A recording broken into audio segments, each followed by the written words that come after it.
Welcome to This Jungian Life.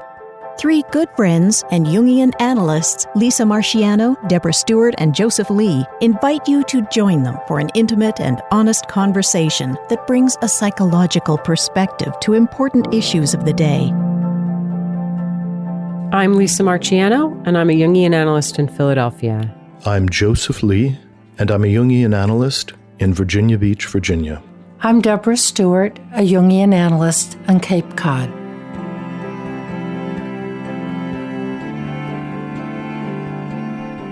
Today, we're going to take on the topic of the test. There are tests in our professional life. Many of us need to take a test to get a professional license. There are tests that we take in school. Many of us may have had to take some kind of big test to determine where we are going to go to high school or we're going to go to college, depending on where you live. There are medical tests. We can test a hypothesis. So the test is an archetype that appears in many areas of our lives. And we're going to do what we do here at This Jungian Life and circumambulate this concept. And I have a feeling that we're going to come at it from many different viewpoints. So without further ado, let's talk about the test. Well, here's a little further ado before we talk about the test, which is I would just like to thank all of the people who support us via Patreon. You can go on our website and just click on that, and a small donation will help us a lot. If you support us, thank you very much. And if you listen and like what we're doing, please help us to make it and continue to make it just financially feasible and impossible. So just go on the website, take a look at the Patreon tab, and click away. So I think this topic first occurred to me because I've worked with several people whose lives have been impacted by tests. Some of us are good test takers, and some of us maybe not so much. And knowing that your future, in some cases, your professional future, may in large part depend on how you do on a given test, that's a pretty remarkable thing. So it got me thinking, what about the test? I always wonder whether a test is truly objective, and does it test what it purports to test, or is it arbitrary? Kind of like a Procrustean bed. And Procrustes was a mythological Greek man who had a bed that he would invite travelers who had to go through a narrow pass so he could stop them. And he would invite them to lie in his bed. And if they were too short, he would stretch them to fit the bed. And if they were too big, he would shorten them in a rather gruesome way so that they would fit the bed. So there's an arbitrariness that often purports to be objective, that this is fair and it's the real deal, and it really tests somebody's, let's say, their acumen or their knowledge or their character or their aptitude, etc. And I think we've all had experiences of having to take SATs and licensing exams, and in some cases, it can determine your entire future. And for those listeners that are not in the United States, the SAT, I believe that stands for Scholastic Aptitude Test. And it is a test that 16 or 17-year-olds in the United States take. And the score that you get on it can be very influential on what college you get into. So it's a very big deal. There's a lot of stress associated with it. And of course, other countries, I'm thinking of European countries that often have these tests before students go on to high school or university. In many European countries, this test will determine whether you wind up going to high school that will prepare you for university or whether you will go to a trade school. And in some of these countries, it's quite rigid. And, that's it. You got one shot. And If you didn't have a good day or that test doesn't really test what you do well, your future's kind of set. The die is kind of cast. So it can very much be like that Procrustean bed, Deb. Yeah. There are other exams for New York City's elite public schools. There is one exam. Everybody takes it. And you get in or you don't based on that exam alone. No interviews, no letters of recommendation, no written essays, just this test. And China, of course, is famous for its grueling 2 days of testing to get into university. And those 2 days and how you do on that exam determine whether you can go to university or not. So there's no wonder, I think what we're really pointing to, or at least what I'm thinking of, is this do or die element of some tests, of pass or fail, succeed or fall into the pit, that it's one or the other. And that infuses it with a tremendous amount of anxiety. Well, I'm thinking about just the conundrum of not knowing who someone is or what something is as an object, and somehow in an efficient way trying to demonstrate the capacities of a person or an object for that matter. So the demonstrare, which means to prove. So one of the reasons I think that we use tests is in a fairly short amount of time, we're trying to give individuals an opportunity to prove their capacities, their fund of knowledge, to prove whether or not they can hold onto themselves, their fund of knowledge, their skills under duress, under stress. And if we were not to create these specific moments to demonstrate, then it would require somebody to have a comprehensive knowledge, let's say of an individual, maybe over a lifespan, in order to be able to see if they are a good fit for one thing or another in a world where there are limited resources. There are only so many seats in university. There are only so many universities in the world. There are only so many people that can attend a program.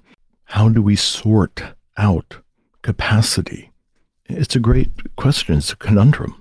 So I'm thinking about the etymology of test, and this morning I went off to check on the etymology of test, knowing that we were doing this topic, not expecting to find anything interesting, actually, because it's sort of a short word that doesn't clearly have a Latin basis. But I was wrong. I found something really interesting, and it is remarkable to me always how the etymology of words really gets us right into the archetype that underlies the word. So a test comes from the Latin word testa, which means a jug or an earthenware pot, as in a small vessel that was used in assaying precious metals. So there would be you would melt a metal in these little pots to determine the quality of the metal. And so it came to mean a trial or examination to determine the correctness of something. So that gets exactly at what you're saying, Joseph, is how do we know what a thing is? How do you literally test your metal? And this is why, on the one hand, these tests can be so wounding and unnecessarily so and unhelpful. And they can also be a chance for someone to test his or her metal and see what we are made of. I mean, okay, full confession here, I'm good at tests in the academic sense. So there's a way that I always kind of enjoy them. I mean, I certainly get stressed out, but I enjoy that chance to sort of show myself and prove myself. And I mean, I still kind of have opportunities at times to take tests, and I can sort of feel that thing rising up, that here's a challenge and I'm excited to see if I can meet it. It's a contest. Mm-hmm. That can be a kind of positive sense of test, which leads us into the word test as a synonym with trial. And then we're sort of in the hero's journey realm a little bit. Well, the consequences in the hero's journey can be so substantial, as people often project onto a written test. When that archetypal layer is activated, people can have a life or death feeling about passing a test in school or passing their driver's license test, rather than putting in a larger perspective. But some tests, depending on our responsibilities, could be life or death. We expect our EMTs to be able to apply their skills so that when they come to resuscitate somebody at an accident site, we want them tested and tried so that they can do what they've said they can do, which I think of as a very heroic kind of environment. And in mythology, there's all kinds of moments where heroes are tested, and if they don't pass the test, they literally won't survive. That they're going to either be turned back in a way that's dangerous, or literally the creature is going to devour them if they don't answer the right way. Mm-hmm. So it seems like we're pointing to tests as a measure of characterological worthiness, of professional or academic worthiness. Do you really meet the standard? We want our EMTs to have the knowledge that they're going to need to have to intervene effectively in an emergency. Are they worthy? Can they pass the test? So it has an archetypal root, certainly, and yet we get into a sticky wicket where the difference between something that is an objective proof, such as, the earthenware jug that tests the metal, it either is or it isn't, depending upon the result, and it's objective. But with people, there are so many other variables that there's an element always of subjectivity. But there is something also about the process, because research, neurocognitive research, has shown that testing in schools, for example, helps kids, if it's done the right way, helps kids retain information better. And I think that goes to something that I'm trying to land on, that when we know we're going to be tested, something rises up in us that wants to meet that challenge. There's a kind of personal coagulation. And it does have to do, of course, with the knowledge you study and then you learn it more. But the little bit of tension and stress around it heightens the experience and makes one want to find that inner fire to meet the challenge. And that can be both academically helpful. I mean, people remember things that they've been tested on better than they remember them if they just study them. They just do. And it can have a kind of impact on the personality. I'm thinking about a certain kind of trial. I'm thinking about the bar and bat mitzvah, of which I have been to many.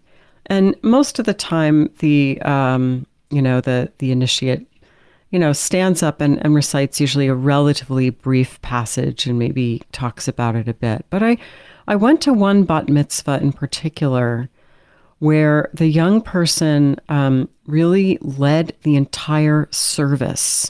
She was up there for an hour doing the whole thing in Hebrew. It was remarkable. I was really impressed.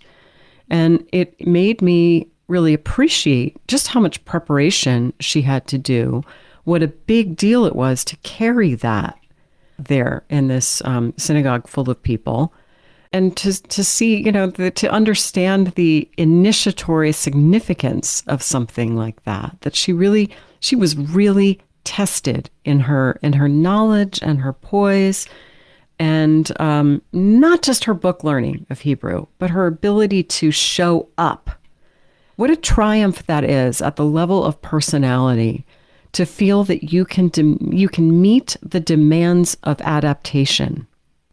So there's something in that demonstrates our fund of knowledge, our skills, our ability for the ego to function under stress, which allows us to be seen in that situation, seen as an adult within the community, but also it changes the ego's image of itself. Yes. To labor and then be able to demonstrate something gives us a sense of self-esteem. And conversely, when we were talking about tests being able to wound or people feeling deeply wounded around tests, I was asking myself, well, what is it that gets wounded if we fail the test? And it's a narcissistic wound. It's a wound to who we thought we were and what we thought was valuable in ourselves.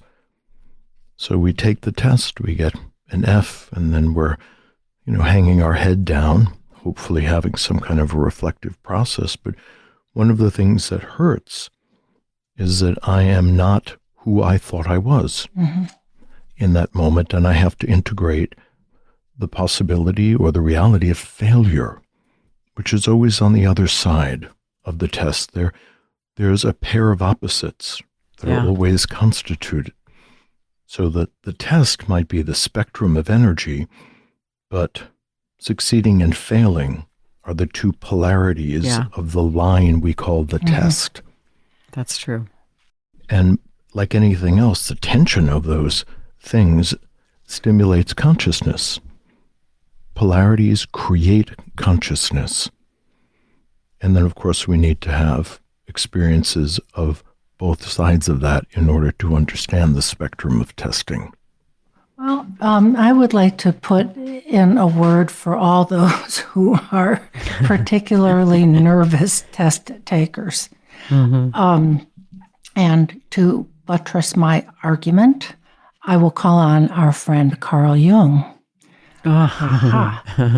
who says, mathematics classes became sheer terror and torture to me. Other subjects I found easy, and as, thanks to my good visual memory, I contrived for a long while to swindle my way through mathematics, very familiar experience, and I usually had good marks. But my fear of failure and my sense of smallness in face of the vast world around me created in me not only a dislike, but a kind of silent despair which completely ruined school for me. So I think in addition, to a narcissistic wound, or perhaps this is an expansion of a narcissistic wound, that tests on subjects or tests of certain kind of performance abilities can ruin a child, a teenager, and an adult. Our society says you will be good at this, and this is how we will know if you are good at it. And there is a kind of equivalency of that this really matters for you to be a good enough person. You should be good enough at whatever this task or subject is. And so if you fail it, it's more than a narcissistic wound. It's a real societal judgment. Yes, if we integrate the failure as a sense of being a failed person or being inadequate, sometimes we fail a test, and it stirs up in us a conviction to go back and try harder. And I do want to bring in a story from Jung around that. But also, first of all, I want to say I find it so tremendously gratifying that Jung hated math. So do I. It's really great. Anyway, but I do admire people who are amazing at math. They seem to have this supernatural ability. But it's it does seem completely mystical. Deb, when you were talking, I was thinking of the fairy tale, really any dumbling fairy tale, but in particular the fairy tale of the three feathers, because the king gives his son a test. He says, go off and find a bride. And he gives them each a feather, and they follow it where the wind blows. And the first son brings back a beautiful princess from a neighboring kingdom, and the second son brings back another beautiful princess from a neighboring kingdom. But the third son, the feather just falls to the ground, and he follows it, and he winds up going down into this hole where there's this frog. And so that's his bride. And you can imagine where this all goes. Spoiler alert, the youngest son who finds the frog bride is the one who gains the kingdom in the end. So it's the way that the test can sometimes, like with Carl and math, make it clear that we don't meet the expectations of the culture in the way we're supposed to meet them, but that if we sort of stick at it, that later can wind up really paying rich dividends. So here's the example from Carl Jung's life. When he was 12, he was pushed to the ground by a bully, and he immediately sort of had this thought as he was lying there on the ground, oh, now I won't have to go to school anymore.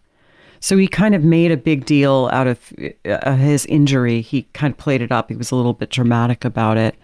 And then after that, whenever he went near the classroom or did any work, he had these fainting fits.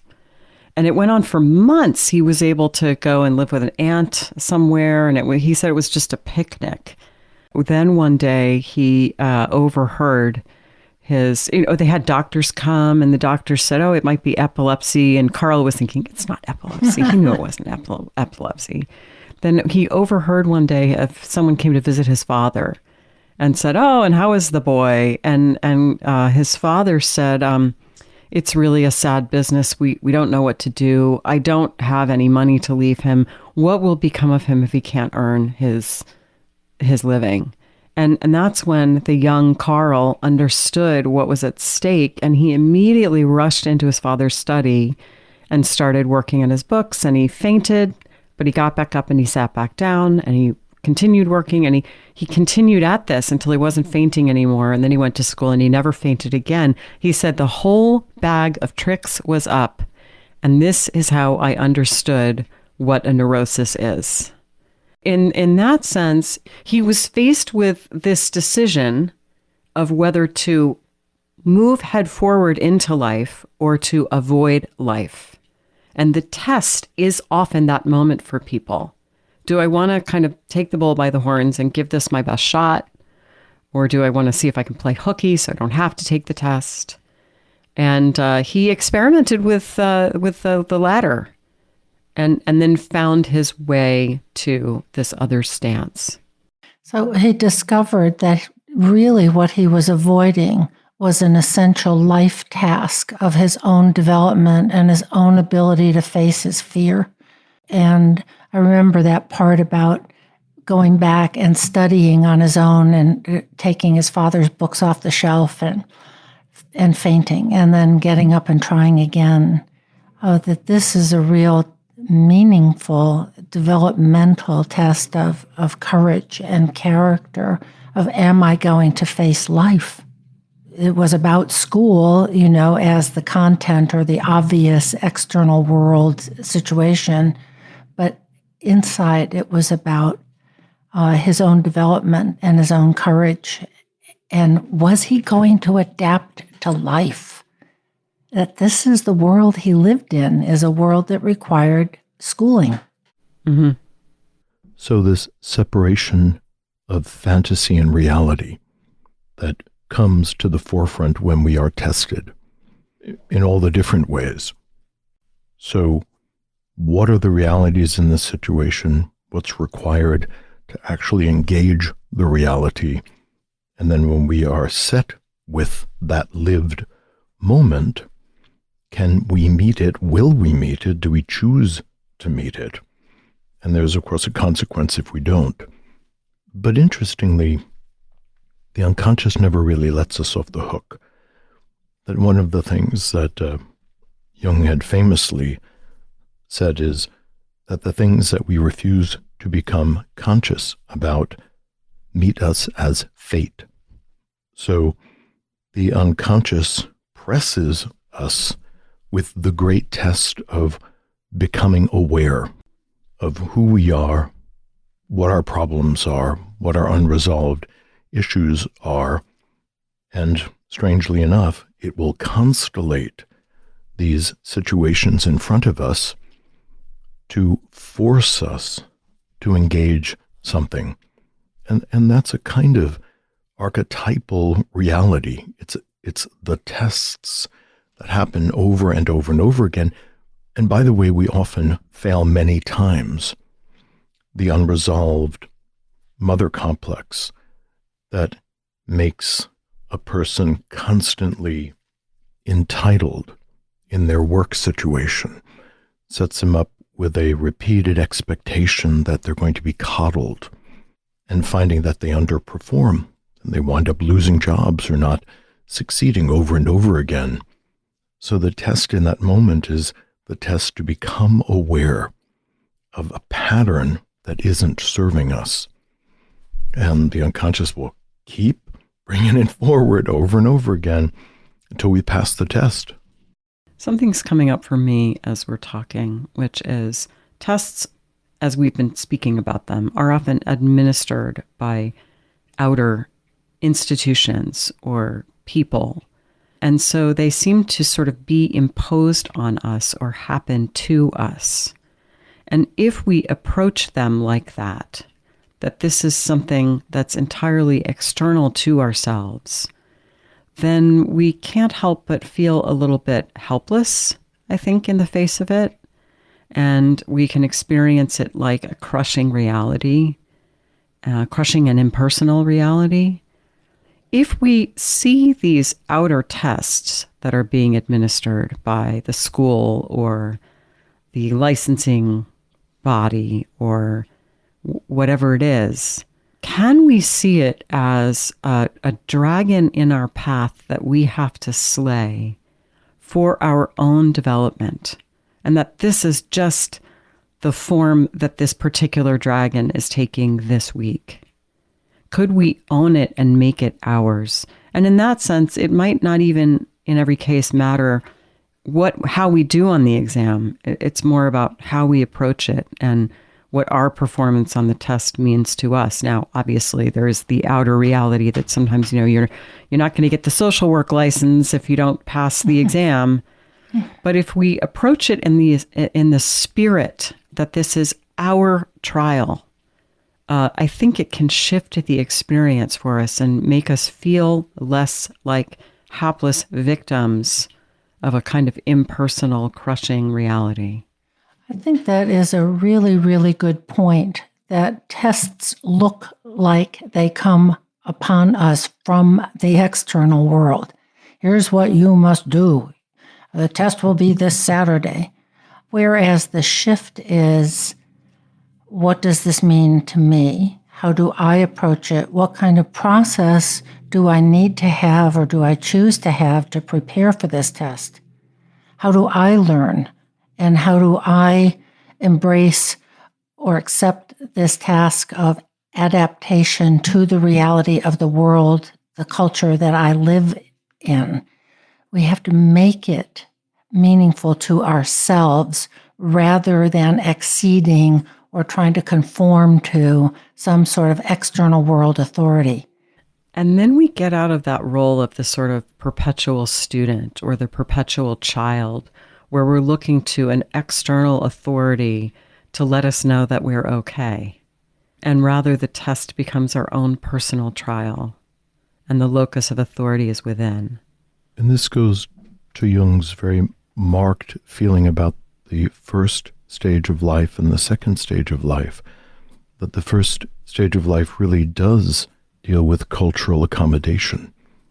And I think that, unfortunately, too many parents project their own conflicts into their children's educational process, and then they wind up interfering with their children's opportunities to learn and accommodate the culture that they're embedded in.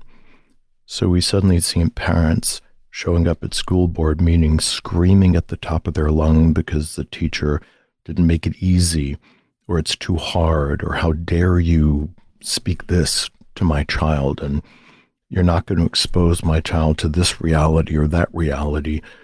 which really are the parents' unresolved and unpassed tests. So something that Jung said really soberly is that our children are condemned to live out the parents' unlived life. And part of that unlived life is their unresolved issues. So parents can sometimes unwittingly interfere with a child's opportunities to learn and accommodate and grow because of their own unpassed tests. And there's a really tragic reality to that.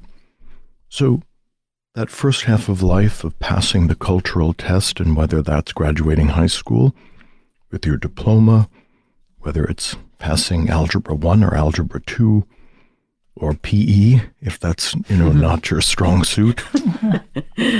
Stop looking at me, Joseph. I'm talking about myself. I mean, I was a wallflower during PE. But there is an appropriateness to a certain kind of testing process, or more importantly, a kind of challenge, and even a certain pressure for kids to accommodate, to learn, to grow, to know certain things. And I absolutely agree that somewhere in midlife, after we have our feet on the ground and we have some basic ability to succeed, get our basic needs met, that in the second half, these are the tests of the self, the tests of being able to know what is most authentic and consequently what we on the deepest level want, and figuring out how to navigate the world to bring forward our deeper truths, to really achieve whatever the mission is in the life, which for many of us is far different from how we started out. And one of the obvious connections there is very, very few people actually develop careers based on their undergraduate degrees. So that lets us know that for many of us, the undergraduate degree is that just paying Caesar what is due Caesar, paying the culture what's needed, and maybe just honing our abilities to work within the system, learn things, tolerate stress, get a fund of knowledge. But it's often later in life that we begin to really feel where we are headed, where our telos is, which then requires a bunch of other attainments that we can't avoid. So testing is the thing that puts us in reality, testing our capacities, whether they're psychological or funds of knowledge. And it's required to get us out of fantasy. As you'd said about that more spiritual attitude, that there's an old saying that I don't know who to attribute it to, but it rings around the back of my head, that I shall see every test in my life as a particular dealing of God with my soul. That something greater than ourselves sets these things up. I'm appreciating what we've been talking about and the internal meaning that we can come to around testing, adapting, separating fantasy from reality. And the flip side of that is that there are other kinds of tests that are, rigidly and sometimes almost catastrophically determinative. I'm thinking about medical tests, and the result is this. There is this kind of pathology, and it's open and shut. There's genetic testing, and people discover, that they're carriers of something. That there are times when it does seem like fate, and that it cannot be changed, and it does not have anything to do with one's attitude or adaptation to reality. It's simply bad news and a sadness, a defeat. Then we're in the world of verification. And the root of that word is veritas, or truth. To find out the truth, or verificare, to make true. So to verify something through a medical test, to make sure that a hypothesis is actually true. And as you said, many realities are harsh and incredibly difficult to adapt to, particularly when the results, the truth is profoundly tragic in one way or another. And yet, most people would say that knowing the truth, even a tragic truth, orients them to reality in a way that deepens their sense of meaning and allows them to sort priorities in very significant ways. So to have the terrible revelation that there is an incurable illness and a shortening of life, as terrible as that is, to know it and to make decisions about what we will do with that reality does put us in connection with something that is deep inside us.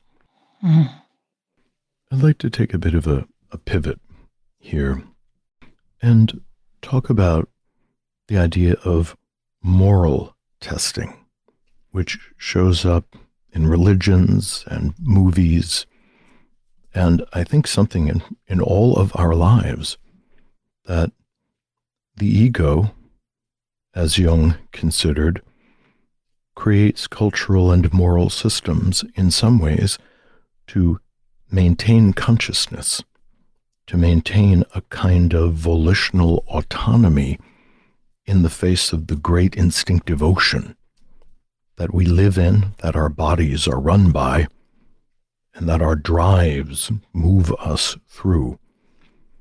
And so there are all kinds of options for behaviors that we come up against. And it's the ego that is tested. Will I choose one way or another, or can I say no to something when I know it will be destructive to myself or other people, and hold the tension? So one example of that in our Christian poetic, mythologic religious system is in the book of Matthew, chapter 4. Jesus winds up fasting for 40 days out in the desert. And at what point the devil comes to him and shows him the world and all its kingdoms and says, if you will just bow down to me, all of this will be yours. And this testing in the desert shows up in other kinds of mythologic systems.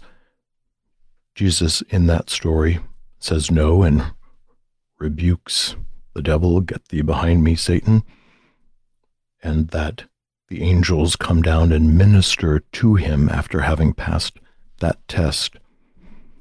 But that kind of a test is so ubiquitous. We see it in all kinds of movies, all kinds of television series, all kinds of books. Whether or not the ego can maintain its autonomy to some degree from the unconscious. And one of the movies that for some reason just came to mind, it must have impressed me as a kid, is that old version of Charlie and the Chocolate Factory. And this is the one that was done back in, I suppose, the 60s or the 70s. With Gene Wilder, right? With Gene Wilder, absolutely. So great. And so most of us probably have seen that, but there's an impoverished boy named Charlie. I think his name is Charlie Bucket. And he's living in, very difficult circumstances. And there's a great contest where Willy Wonka has distributed a handful of golden invitations, golden tickets. And for the kids who buy a chocolate bar and find a ticket, they get to come to the factory, which has been mysteriously closed for a long time, and now mysteriously once again producing delicious and amazing candies. And so we all remember the tour through the factory, and one by one, the children become overwhelmed with their appetites of one kind or another. They've been instructed to only observe and not partake until they're told to. This is a big part of Jungian theory, this ability to be able to have an observing ego and to not concretize all the ideas in our mind or our impulses. But one by one, the children eat something. That unfortunate girl who eats something and turns into an enormous blueberry girl and has to be sent to the juicing room. And Charlie makes a mistake. He and his grandfather flitter off and drink some soda that makes them float. And they have to burp as they descend down. But all of those are infractions. Those are mistakes. So in the end, none of the children are chosen. They're all considered inadequate, specifically because they would not follow his rules. But there's something else going on underneath the story, where Willy Wonka is also testing their moral character. And one of the things that Charlie is up against, much as Jesus in the desert, is that there's a fellow that wants him to steal some pieces of candy, come out of the factory and sell them to this person as a competitor, kind of a company espionage. And so Charlie has gotten one of these everlasting gobstoppers. And when you put it in your mouth, there's this succession of amazing flavors of all kinds, and it never is exhausted. So when he realizes, and his grandfather does, that he's going to be cast out for having failed the test, he's leaving the office, and there's a moment where he decides that he's going back to the desk, and he takes the gobstopper and he just puts it down on Willy Wonka's desk. And then Gene Wilder, who's in the character, moves into this kind of wondrous euphoria, and he touches the gobstopper and he says, "So shines a good deed in a weary world." Charlie, my boy, you won, you did it, you passed the test. And the result is that Wonka is going to make him the heir to this magical and enormous factory, which is going to improve his life and the life of his families and offer him this miraculous future that he could not have found, most likely. But that moral moment where we haven't been given what we hoped for, and there's a way to trick, to move in through the back door, to give away our own sense of virtue, and to even feel entitled to give up our virtue to get something that's been denied us that we feel we should have. And in that moment, Willy Wonka, in a sense, becomes a symbol of the self, being able to have all of these magical powers and produce all of these capacities and this ability to change everything. And even the elevator breaks through the top of the building, and then now it's soaring around like a magic carpet. But the self has an opinion about whether or not we pass these spiritual tests. The self might not care whether or not you pass geometry, in 10th grade. Maybe. Everybody's different, but maybe not. But there are certain tests where if we don't pass them, we are trapped in a kind of suffering that often is very hard to resolve. I'm appreciating linking Jesus in the desert with Charlie and the Chocolate Factory, which I'm sure is that alone is a really original comparison.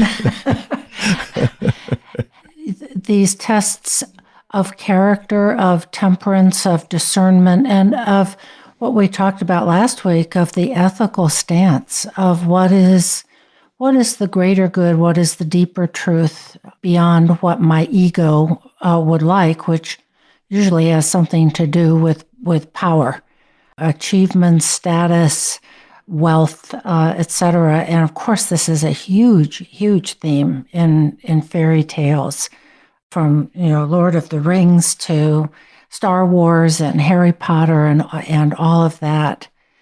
And these are tests that are deeply meaningful, that we need a relation with something greater, with our own unconscious, and with a sense of spiritual truth, spiritual veracity.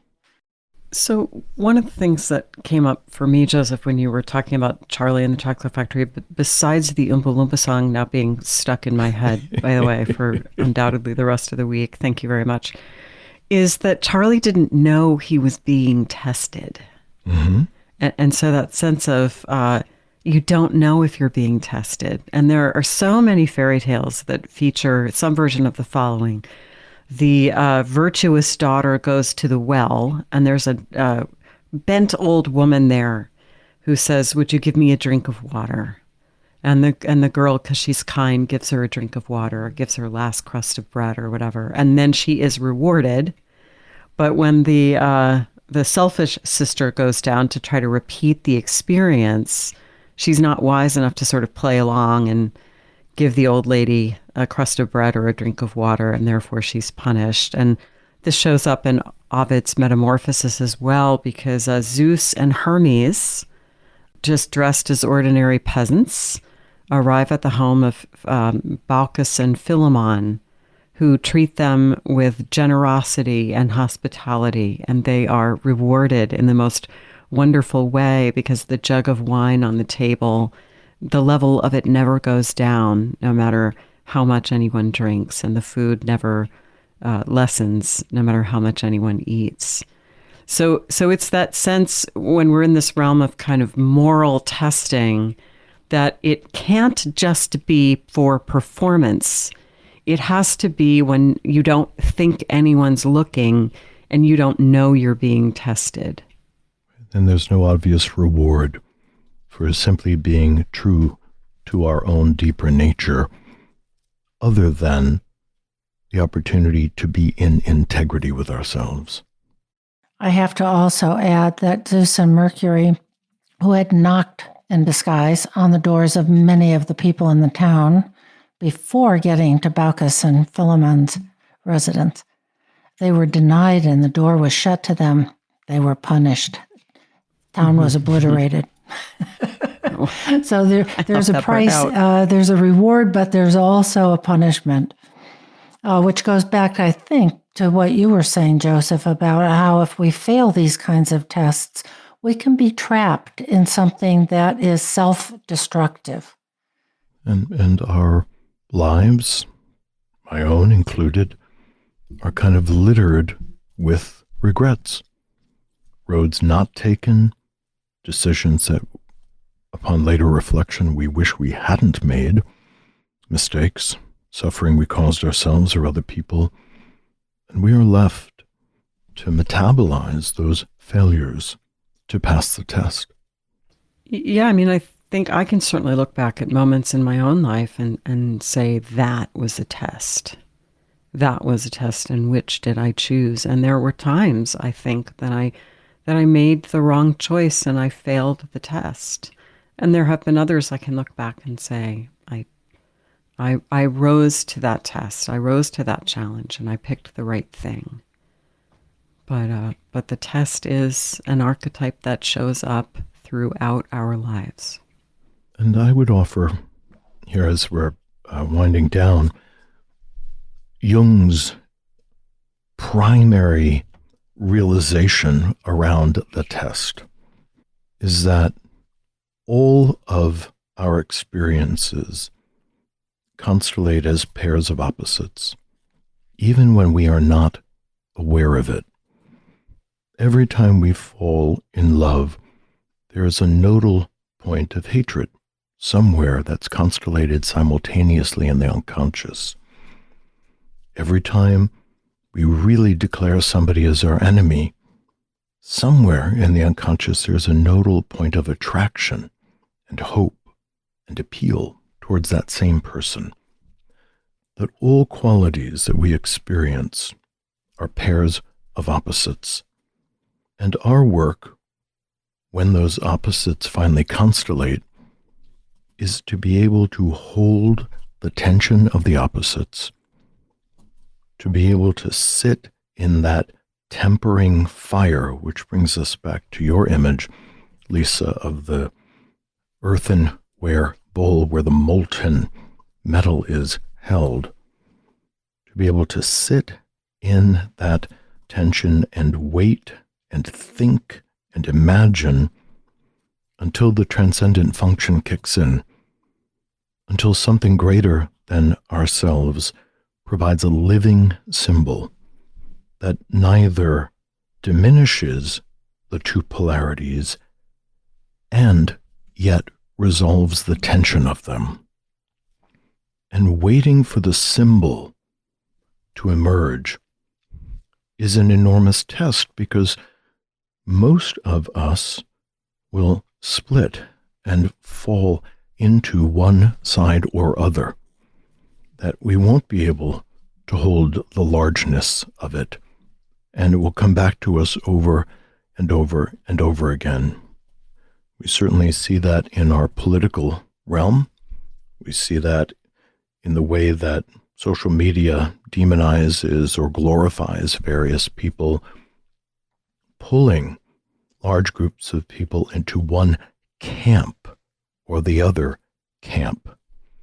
And so much of what Jungian work is to be able to hold both sides of an argument, both sides of a perception, without collapsing into one or the other, which would be considered a failure of the test. So that's central to our work. A subset of another testing around Jung's ideas is the capacity to hold a symbolic attitude, or failing that, and literalizing things. That to live a soulful life, to live a Jungian life, is to move through the environment constantly thinking about what happens to us on a symbolic level, thinking about synchronicity, thinking about our own desires and fantasies, and holding them internally as images of forces that are moving in the soul, and to be able to watch that transformation of the image as we regard them on the inner, and not rush to concretize, rush to act, rush to judge, rush to grab, rush to make the change. To be able to hold it in the inner vessel and allow the process to unfold. So holding the tension of the opposites, holding the symbolic attitude, are two great tests that Jung is admonishing us to choose. Well, I think it's just about time to switch to a dream. But before we do, I just want to remind you all about Dream School. Dream School is our 12-month online program that you can work at your own pace. You get lots of chances to spend time with us. Deb does one-on-one sessions with people. I always run a live dream seminar. Joseph offers a monthly Q&A. And through Dream School, you get the three of us leading you through how to work with your dreams from a Jungian perspective. And if you like what we do with Dreams on the podcast, you might check out Dream School. Just go to our website, thisjungianlife.com.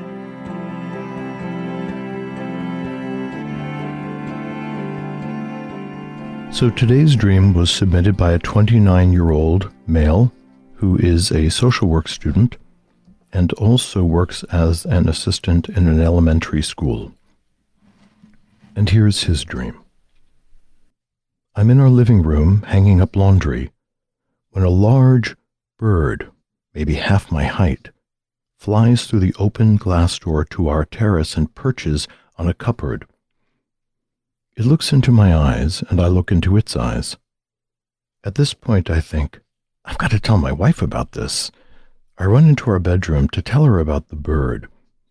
She looks through the door frame, sees the bird, and says, "Oh, that's a type of penguin." I had thought it must be a hawk or an eagle. In retrospect, it didn't look like either of those. It was more lanky and cartoonish. And I reply to my wife, "Are you sure?" She says, "Yes. Do you see how its mouth is open like that?" I look to the bird and see that its mouth is indeed open in a strained, fixed, almost comical sort of way. For whatever reason, that was sufficient proof that this was, in fact, a penguin. And then I woke up. For context, he adds, "As a former philosophy student, I've always approached life in a logical, left-brained sort of way. I've recently begun reading and writing poetry and exploring ideas, like Jungian psychology and Hillman's poetic basis of consciousness, which would have previously been somewhat closed to me." He says that the main feelings in the dream were excitement about the presence of the bird, and at first some confusion, but then acceptance towards my wife's interpretation. And then he adds a few associations to images in the dream. Birds are some of my favorite animals. They're very intelligent and explore the skies. My wife is my best friend. I'm grateful that I can share the new ideas I've been exploring with her, but wish to some extent she'd become as fascinated as I am. Doing laundry is a routine task, but one that I enjoy as a calming activity that I can do while listening to music or podcasts. The bedroom, he notes, is where he sleeps, studies, reads, and relaxes, and the living room is the space where they have guests.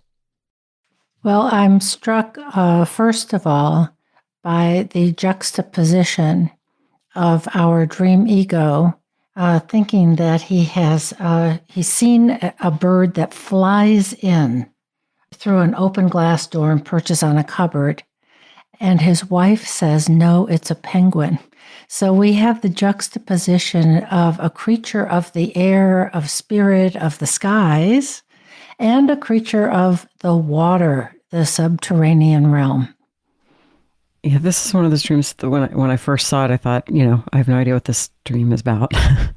And then after I read the context, I thought it was one of those dreams I think, I think I know what it's about. So I'm going to kind of just give a little bit of a download here. Maybe I'm wrong, but this is what came up for me.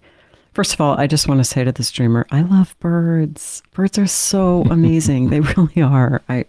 People that know me know that I love birds. So I'm with you on that. They're just incredible. And here there's this bird, this large bird has done this really striking thing.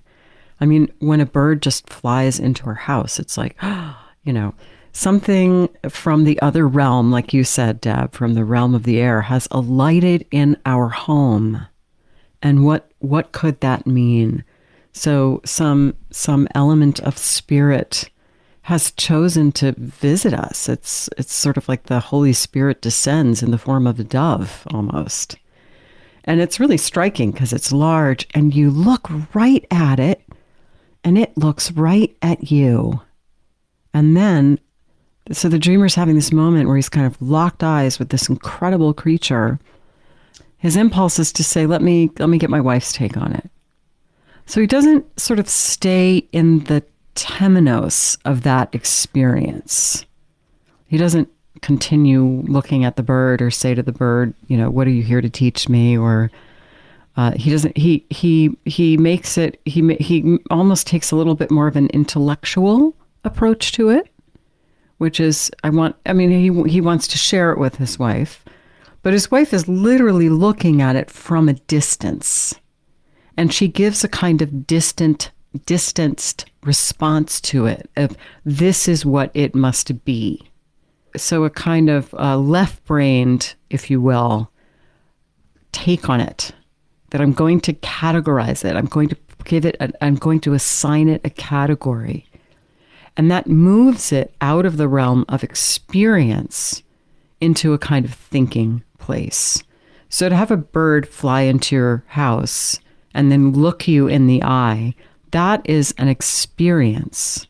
There's a kind of imminence in that, an immediacy of contact with something dramatically non-egoic. And then to move away from that and say, oh, look at this. And then the wife, Deb, and I think you put your finger on it. It's so demonstrably not a penguin, because penguins don't fly. Now, I love penguins. Penguins are super cool too, but they don't fly, So it is definitely not a penguin. But the dreamer gets taken away from his immediate experience of this, I want to say, kind of numinous content. Now, I'm putting that on it. The dreamer didn't say that, but that's what I'm getting. And so it feels like it's right in this realm that he's talking about, that he's always been kind of left brain, but has found himself opening up to the non-rational recently. But it seems like that's still a little bit challenging for him. I was thinking, and you said the word of the numinous experience of the bird flying in and their eyes locking. And what happens then is it is really departed from, even kind of ruined. That in his excitement, he wants to tell his wife about it. And what happens, the way it gets minimized and made small, is that the bird is lanky and kind of cartoonish. And then later he says the mouth was open, strained, fixed in an almost comical kind of way. So that when he has an exciting numinous experience, it becomes silly, it becomes trivial. Jung called this the nothing but attitude.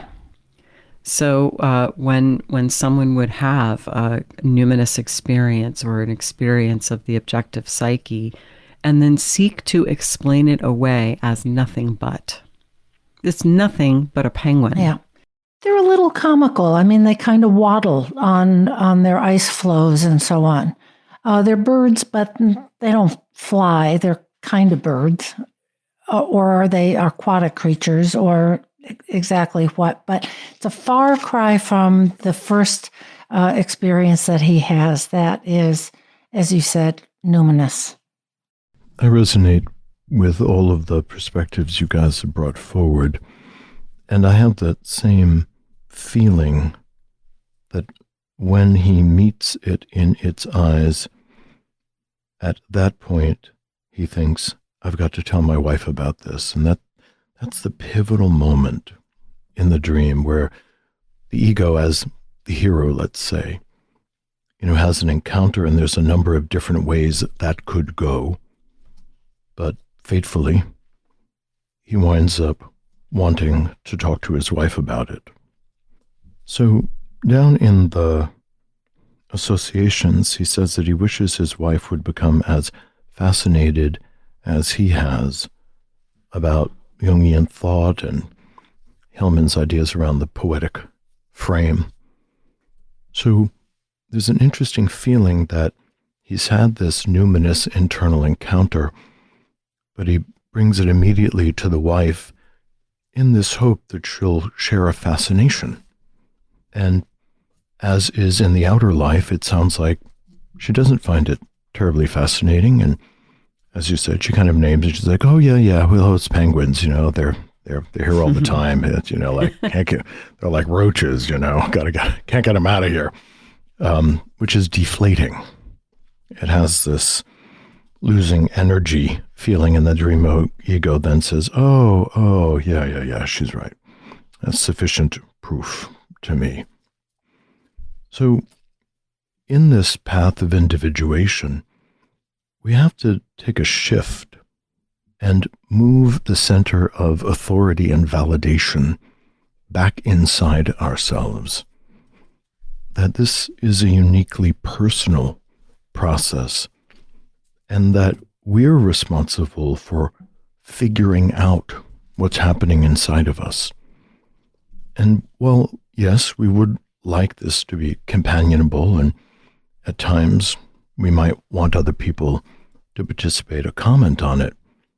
But the dream is giving this really sobering feedback that some experiences, when they are shared too quickly, stop the alchemical process from happening. So there's this moment where I would imagine it would have been more transformative for the ego to really stare into the eyes of the bird, stay close to the image, watch it, figure it out what's going to happen, perhaps interact with it. But there's some kind of energy, some kind of force that's being activated in the ego, and that it was a bit of a test. Can the ego tolerate that encounter without moving too quickly away, to tolerate being affected by it, and also to tolerate the not knowing, which is so much a part of dream work and part of the engagement with the strange world of the unconscious, that we don't have to know right away, but to trust that there's some kind of mysterious dialogue between the ego and the various figures that we encounter. So, deciding that we're going to keep certain things private or secret, or keeping them in the alchemical vase so that the energy can build and we can watch it change, and perhaps not sharing certain dream images until we feel that we've metabolized them. We've had a chance to work with them and we have a conclusion. Often when people are in analysis, I will ask them to not discuss the analysis until it's done, to not discuss it with spouses, kids, friends, to not chirp over coffee or wine with people about it, even though it's very interesting, though not always, by the way, but it's letting steam out of the pot over and over again. And that steam, that heat, that intensity really needs to stay in our hands. It needs to stay close in order for it to have a transformative effect.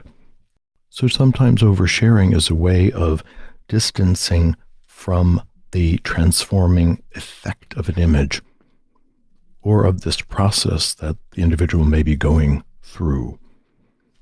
I am struck by the strained, open mouth of the bird. To me, I associate that with baby birds needing to be fed, the mouth being strained and open. So I'm just sitting with that and wondering about it. I'm troubled by that feeling that it is strained and fixed, and that somehow seems to be a reaction to asking the dream wife to define what's happening there. And perhaps one interpretation is that when the dreamer has an inner experience and then brings it to the wife in the hope that she will find it fascinating, she experiences him as a baby bird with his mouth open, looking to be fed. And that is perhaps something to be considered. Well, I'm thinking, as Jung did, of all these figures are inner figures, and Psyche picks the people in our lives, places, objects, animals, to represent inner psychic situations. And that our dreamer is enjoying and excited about writing poetry and exploring some Jungian psychological ideas, a la James Hillman and others. And that part of him is excited by these kinds of studies. And part of him is suspicious or leery of those kinds of things. And so the bird with its open mouth doesn't get fed. It is instead simply kind of comical. But that this may be, an ambiguity or a duality in our dreamer psyche about, is this really wonderful stuff? Or is it, kind of kind of silly or not really real. Yeah, I was taking in what you said, Joseph, and one of the fairy tale images that came up for me was Jack and the Beanstalk. He comes home with these magic beans, and he says, "Look, look, look, Mom!" And she says, "Oh, these are worthless beans." And there can be a way sometimes where we find something of supreme spiritual value, but if we share it at the wrong time, when it isn't well metabolized, it can wind up being devalued in the eyes of others. And there's something about sort of waiting until the right time. There's also perhaps an object relations possibility in the dream. I remember being a little boy and finding something fascinating and wanting to rush and tell one of my parents about this discovery, and being full of kind of enthusiasm about it, and wanting some kind of a response from my parents, either for them to share the enthusiasm or join me in the adventure, something like that. And how sometimes that could happen, and that might turn out rather wonderfully, but often, for whatever reason, that did not happen. And the parents, perhaps they're too busy, they're too stressed out, there's other things going on, but the parents can't really join in with the fascinating, joyous discovery of one thing or another. So I'm wondering if this is also a pattern that exists in the psyche from perhaps some very early time, that is perhaps somewhat present in the marriage, in as much as we all, every one of us, bring these childhood patterns to all of our relationships, and particularly our intimate ones. And one of the wonderful things in dreams is we have a chance to look at it objectively. Oh, fascination, run, trying to gather some help from the parent figure to metabolize it, to put a frame on it, to understand it. And that may not be as enlivening now, later in life, or as necessary as it was when we were little ones. And that son-mother dynamic, which again is not uncommon in our marriages and our relationships, can actually have a deadening effect. So one consideration is, when he's bringing his fascination about these new things to his partner, to his wife, if it's coming forward in the way a child wants the mother to metabolize it, name it, digest it, and give it back in some way, or to play in the wonder or the discovery, that may not be as interesting to the spouse. If you were to come with a different paradigm about something that's interesting, it might create a different space in the interaction, which could be more inviting. I think those are all really good points. And I want to just add that I think sometimes when we're on a personal quest to confront our inner landscape, there is a way we often have to do it alone. And we can't necessarily get it mirrored by anyone in the outer world. And so it can be very lonely. I was just talking about this with someone the other day, that, sort of like there's so much going on in the inner world, but there's not much going on in my outer world, say. But I can't just go to a cocktail party and talk about these wonderful dreams that I had, or this incredible realization that I had when I was pondering something. That's all exciting and rich and fulfilling, but it's a little bit like the fairy story of the man who spent the night with the fairies, and they filled his pockets with gold. And when he woke up the next morning and checked his pockets were filled with dirt. Sometimes it's not that the gold isn't real, but it's only real in its own realm, and sometimes we're the only ones there. You've been listening to This Jungian Life. From our website, thisjungianlife.com, you can follow us on Twitter, like us on Facebook, Help us produce future episodes by funding us through Patreon and submit your dreams for possible interpretation on another episode. We'd like to thank our listener who shared a dream for today's show and hope you'll let us know what topics you'd enjoy hearing more about. Until next time, keep living this Jungian life.